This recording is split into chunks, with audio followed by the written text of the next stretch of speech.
नमस्कार।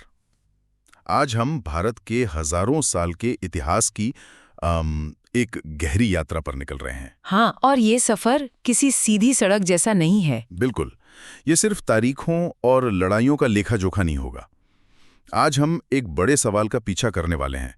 वो कौन से विचार थे, कौन सी खोजें थीं, या वो कौन सी टक्करें थीं जिन्होंने उसे गढ़ा, जिसे हम आज भारत कहते हैं। और हमारे पास जो दस्तावेज हैं वो यही दिखाते हैं कि यहाँ हमेशा से विचारों का, संस्कृतियों का एक संगम होता रहा है।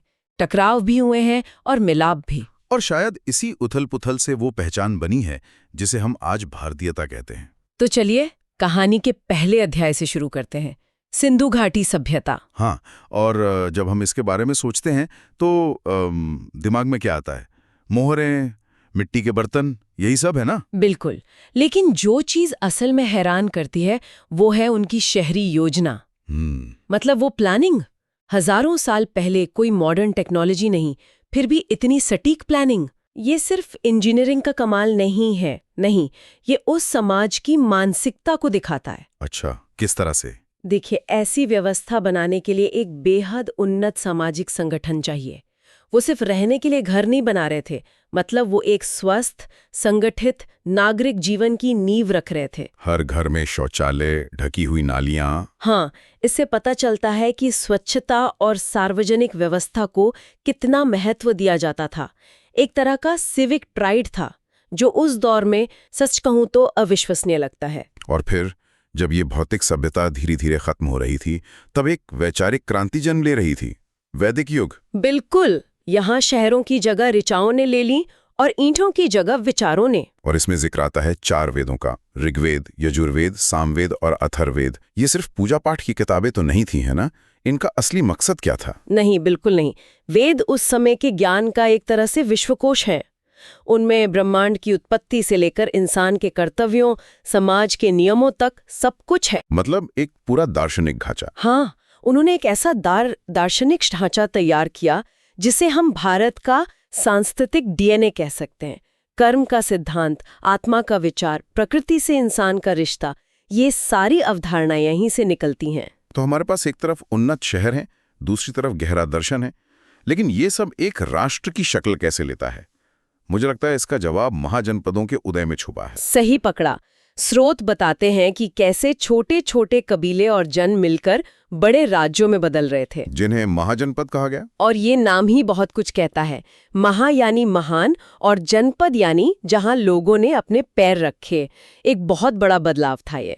पहचान अब कबीले से नहीं, एक भौगोलिक क्षेत्र से जुड़ रही थी। और इन्हीं 16 महाजनपदों की आपसी होड़ में से एक शक्ति उभरी, मगध। हाँ, मगध, जिसने इतिहास की धारा ही बदल दी। और मगध के साथ ही मंच पर उस जोड़ी का प्रवेश होता है जिसके बारे में आज भी मैनेजमेंट की किताबों में, चंद्रगुप्त और चाणक्य। हाँ बिल्कुल, चंद्रगुप्त मौर्य और उनके गुरु चाणक्य।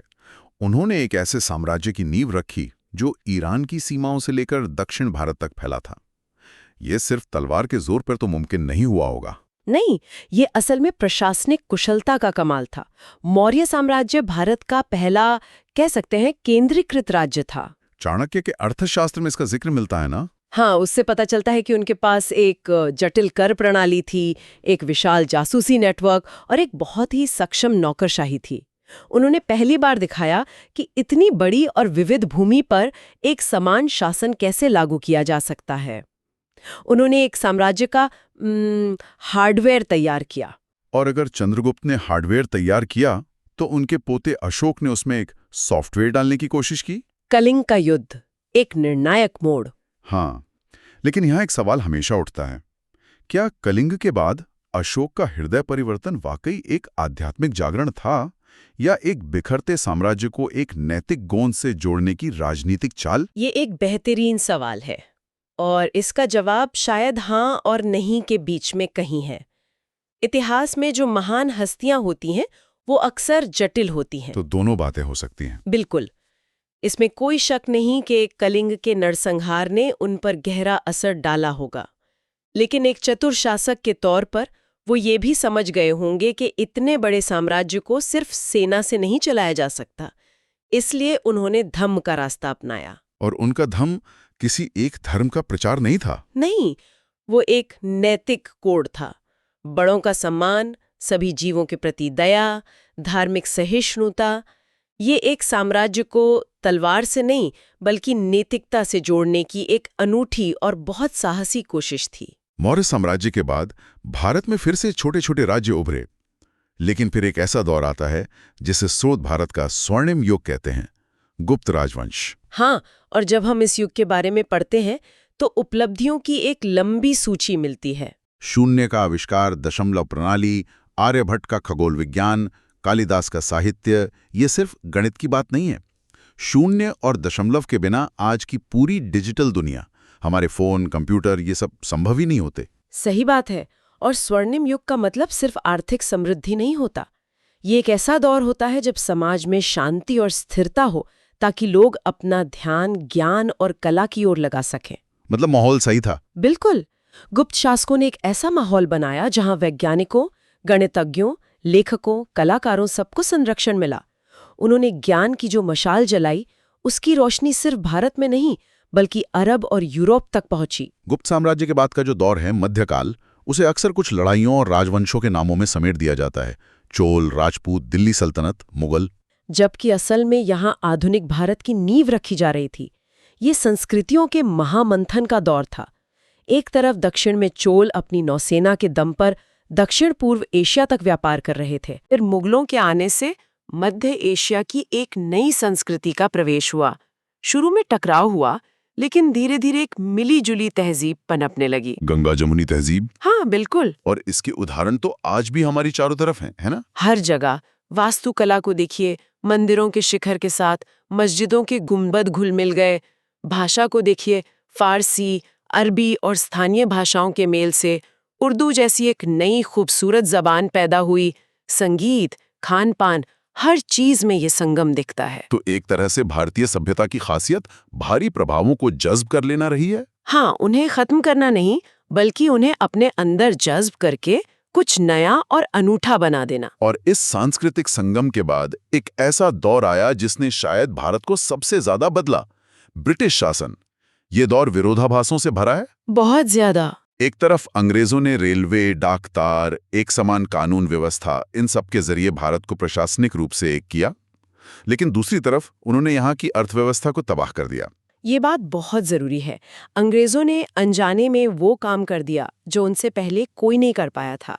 उन्होंने पूरे भारत को एक दुश्मन दिया। एक साझा दुश्मन। हाँ, और इसी साझा दुश्मन के खिलाफ खड़े होने की प्रक्रिया में एक आधुनिक भारतीय राष्ट्र की चेतना का जन्म हुआ। लोगों ने पहली बार खुद को सिर्फ मराठी, बंगाली या तमिल के रूप में नहीं बल्कि भारतीय के रूप में देखना शुरू किया। ये शोषण और संघर्ष की आग में तपकर निकली एक नई पहचान थी। बिल्कुल। और इसी आग से वो नायक निकले जिनका जिक्र हमारे स्रोत करते हैं। महात्मा गांधी, भगत सिंह, रानी लक्ष्मीबाई और अनगिनत गुमनाम शहीद।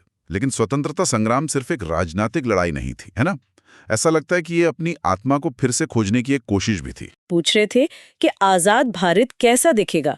क्या वो पश्चिम की नकल करेगा या अपनी हजारों साल पुरानी जड़ों की ओर लौटेगा? गांधी का ग्राम स्वराज, नेहरू का वैज्ञानिक समाजवाद, अंबेडकर का सामाजिक न्याय पर जोर, ये सब इसी बहस का हिस्सा थे। आजादी सिर्फ जमीन की नहीं थी बल्कि भविष्य के भारत की सोच को परिभाषित करने की लड़ाई भी थी।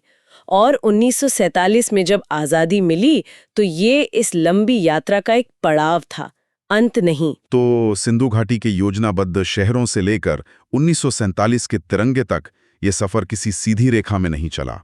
ये लचीलेपन की एक असाधारण कहानी है, बार बार बिखरने की और फिर हर बार एक नए रूप में पहले से ज्यादा मजबूत होकर उठ खड़े होने की। बिल्कुल।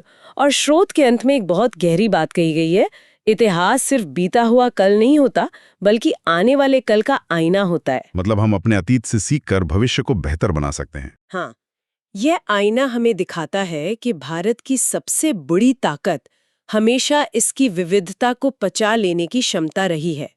यह हमें सिखाता है कि जब भी इस देश ने खुद को नए विचारों के लिए खोला है, ये फला फूला है, और जब भी ये संकीर्णता में बंद हुआ है, इसका पतन हुआ है। और इसी विचार के साथ हम आज की इस चर्चा को यहीं रोकते हैं, लेकिन श्रोताओं के लिए एक सवाल छोड़कर जा रहे हैं। इन सभी युगों, साम्राज्यों, विचारों और संघर्षों को देखने के बाद सोचने वाली बात यह है कि भारतीय होने का असल मतलब क्या है। क्या ये सिर्फ नक्शे पे खींची एक लकीर है, या इन हजारों सालों के अनुभवों, विचारों और विरोधाभासों से बनी एक साझी चेतना है?